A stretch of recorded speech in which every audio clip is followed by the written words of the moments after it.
Yo,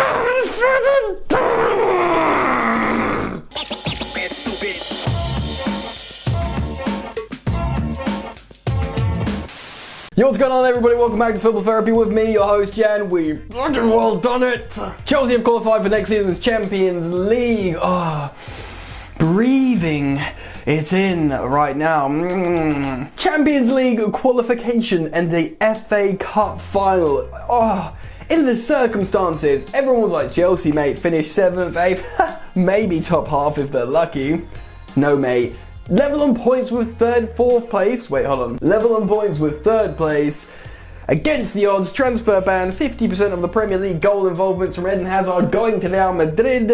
Doesn't matter, Frank Lampard comes in, still does the business. Of course, today is your match review of Chelsea's 2-0 win over Wolverhampton Wanderers in the Premier League in the final game of the season, seeing us over the line in decent style. This is your match review, boys and girls. We're going to talk about player performances, what this means. I've had a few beers, so there's your warning. I'm very excited, rather intoxicated, and today in this episode or show or video, whatever you want to call it, we're going to have a lovely time.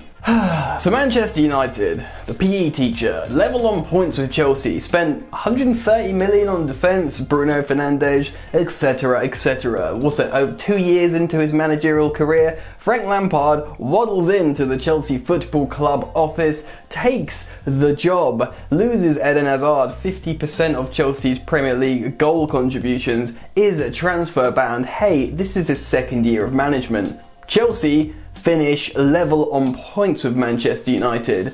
Oh my word, Frank Lampard, you're a beauty. Oh, what's that as well? FA Cup final knocking out Manchester United. This, by the way, is not a video of me digging out Manchester United. I think Solskjaer's got a good project going on there. I'm just using them as a sort of reference point. So anyway, Chelsea did beat Wolverhampton Wanderers in the Premier League at home 2-0. New Chelsea boy Timo Werner was standing, well, probably sitting in the stands, watching over Chelsea play, thinking, ooh, this is a big game. I do hope they don't lose it so we can qualify for the Champions League next season and I can be banging in the goals against all kinds of European super clubs. Chelsea didn't lose the game, ladies and gentlemen. We won, and we won in pretty professional, concise style, and I loved it. Well, I was nervous. To be honest, I was crapping myself, but we won. To be honest, even if we didn't, Manchester United beat Leicester 2-0, so we would have qualified regardless. But this game wasn't about that. It was about Chelsea showing why we deserved Champions League qualification, and we do deserve it, and we got it, baby. Oh yeah, by the way, guys, please do subscribe to Football Therapy. If you've not yet already done so, it takes a second, less than a second. Click on the subscribe button, bell notifications icon, please, because that is very important. And if you want to support me and do me a favor, why don't you like this video, please? Yes, please. Thank you very much. Alright then, let's get into it. So I'm going to talk about the lineups and all the performances and the ramifications of this superb victory. So let's open up the analysis screen. Boom, boom. Here we are, ladies and gentlemen. As predicted, Frank Lampard did go with the 3-4-3 yet again. Now, he's been playing recently that he often turns to.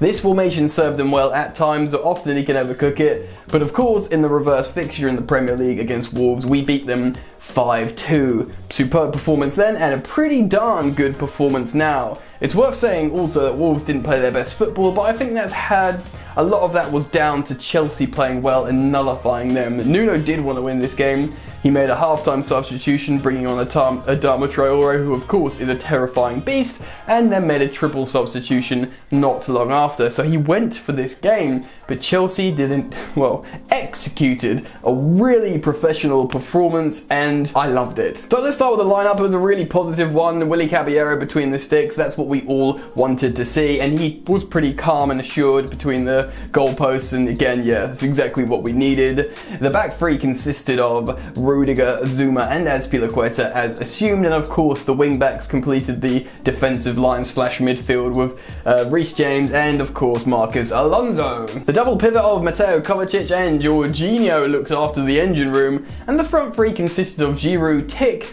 Pulisic, tick, but interestingly not Willian. Mason Mount completed the front three and he had a superb game. Wolves pretty much had their usual starting 11 except Adama Traore and a couple of others that they've been using recently. Obviously, like I said previously, Nuno did make loads of changes, but Chelsea did the business. It was a pretty stagnant start from both teams. Chelsea picked up a little bit towards the latter stages of the half and scored 2 goals.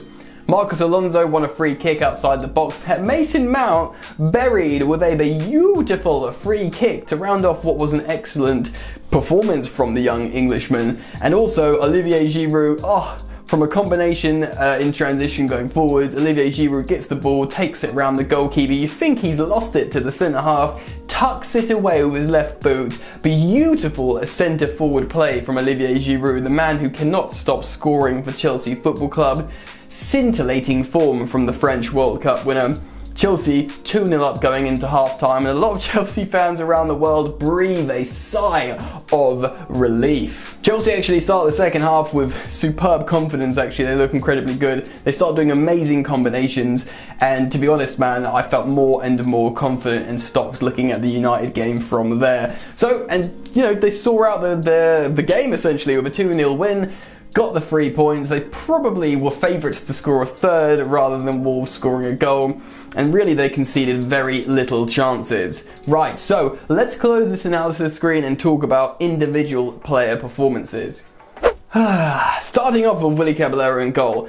Come on, man. I felt so much more calm with this guy in goal. I'm not a Kepa hater. I don't believe in abusing him. I think he's a talented goalkeeper when he's on form and in confidence, which he obviously isn't at the moment. But Willy Caballero, he made a save, it was straight at him, generally took the ball calmly, did everything right, he calmed the defensive line around him.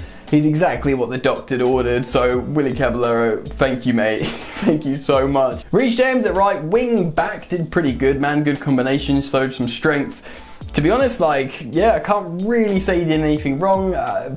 He was very responsible on the ball, so shout out to Reece James. Azpilicueta was very good, the solid 7 out of 10 man that I say every single goddamn week, man. Azpilicueta was very good. All centre-backs, to be honest, were okay. I think Zuma was the best, and he has been the best of our centre-halves recently, in terms of winning aerial duels and just clearing the ball when he needs to keep your, nerves down. Zuma was the best man, but, Rudiger did nothing wrong. He doesn't deserve any real criticism, in my opinion. You might correct me on that.